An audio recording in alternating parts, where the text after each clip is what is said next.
What did you say your name was? Charles Hickson. Hickson. Even though they laugh me out of Jackson County, I'll do what I know is right. That's all I can do. And I don't expect anybody to believe it.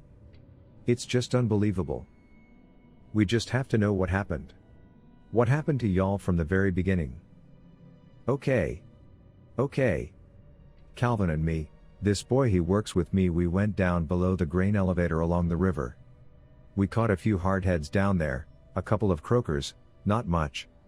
So I said to Calvin, son, let's go up by the old Shawpeter shipyard. I've caught redfish in there, and speckled trout. Is he your son? No. He's just a friend. He's from Jones County. That's where I'm reared from. I've got a farm and a home up there. Well, so we went over there to try a little while. We sat there fishing. I don't know how, I guess we must have seen the thing the same time. It's a blue light. It circled a bit. How high was it? You couldn't hardly tell. It wasn't too close. But foot wasn't no 2-3 miles away. It was pretty close. And a blue light, you're surprised when you look in the sky and you see a blue light.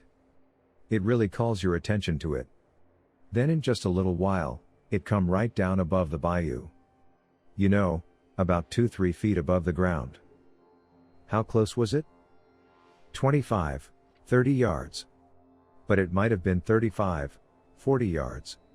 You see something like that, it scare you to death. And I couldn't believe it. I started to head for the river. Was there a noise to it? A little buzzin' sound,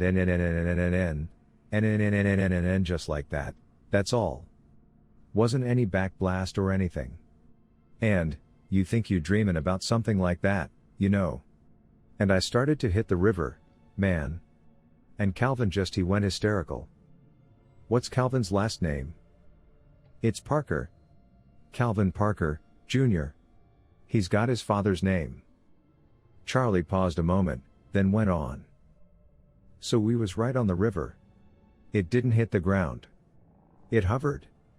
And all of a sudden, right in the end of it, this opening was laid up there, and 3 of them just floated out of the thing. They wasn't on no ground. They didn't have feet?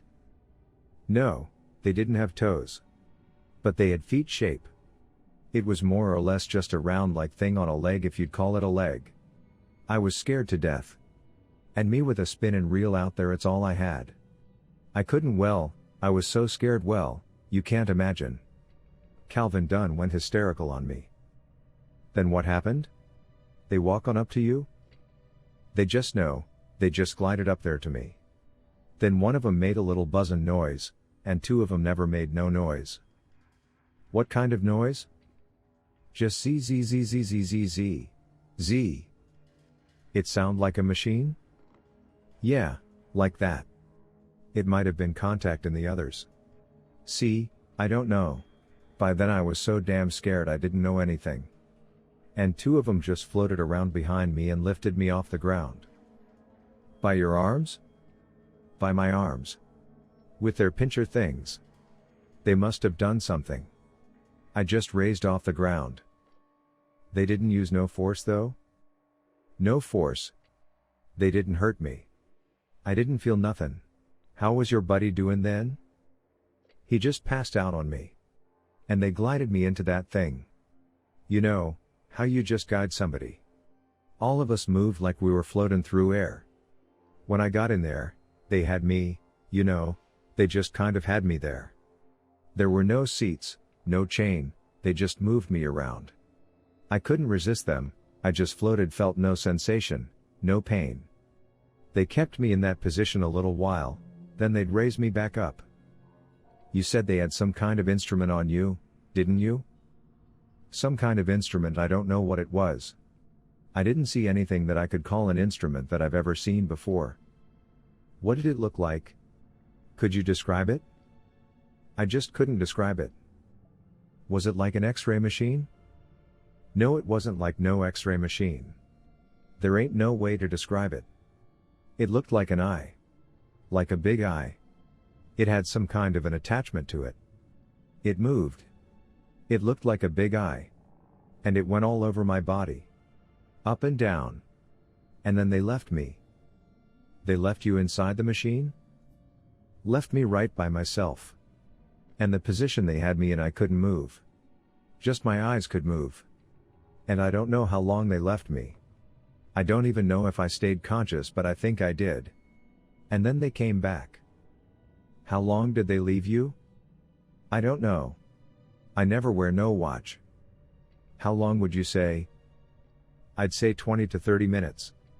Then, when they came back, they laid me back over again. You didn't try to talk to him, ask him what was going on? Yes, I did. But I'd get a buzzin' sound out of one of 'em. That's all. They didn't pay me no attention, my talkin' or anything. How many eyes did they have? There could have been eyes, but I didn't see any. But there was something that came straight out more or less where a nose would be on a human bein's face. They have any hair? I don't know. I just swear I don't know. That's blank in my mind. You looked at 'em, didn't you? Did they breathe? I swear I don't know. How tall were they? They were about 5 feet tall. They didn't have no kind of clothes on or nothing? Not so's I noticed. And you can't tell me what color they was? Man, you scared as I was. Was they white ooking? Pale? Blue? Green? Best I remember, they looked pale like to me. Wrinkled skin? It might have been. It looked kind of like a skin fit.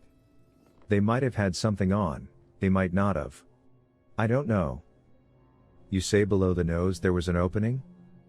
Like a slit, and I never saw that open and move. And they had something on each side of the head that resembled ears, but didn't look like ears that we know. And the head, I didn't see any neck. It looked like it just sit there on a body. Was this right after dark? It wasn't too long after dark. Well, why you wait until this time of night to call us? Well, Mr. Fred, when I got out of there, I knowed nobody wouldn't believe me. I went by the Mississippi Press, beat on the door. This colored guy was sitting at the desk. I said I wanted to see a reporter. He said there won't be no reporter till morning. I thought about it again. If I call the sheriff's department, they won't believe me. If I call the police department, they won't believe me. Well, how'd you know unless you tried? Well, I apologize for that. That's my thinking. How much did you have to drink? I hadn't drank anything, but in the 45 minutes to an hour before I called you all, I did drink. I had to settle my nerves. I just about went cray. And I gotta get back and let my wife know. She's probably hysterical now. Your wife's all right. You remember leaving? Leaving where? The ship. When they put you out. The only thing I remember is that kid, Calvin, just standing there. I've never seen that sort of fear on a man's face as I saw on Calvin's. It took me a while to get him back to his senses, and the first thing I told him was, "Son, ain't nobody gonna believe this. Let's just keep this whole thing to ourselves." Well, the more I thought about it, the more I thought I had to let some officials know. What they do after they let you go? There was a buzzin' sound, and it was gone. Can you describe the vehicle? Yes, I can. It was about 8 feet tall. It wasn't round.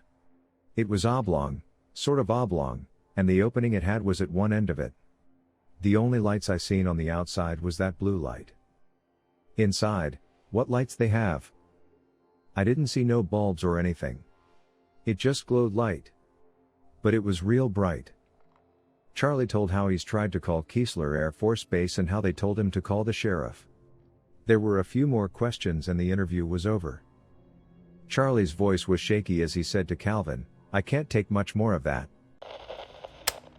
Wasn't that fun? Leave a comment with your own story, so it can be featured in upcoming videos. Oh, and don't forget to like and subscribe.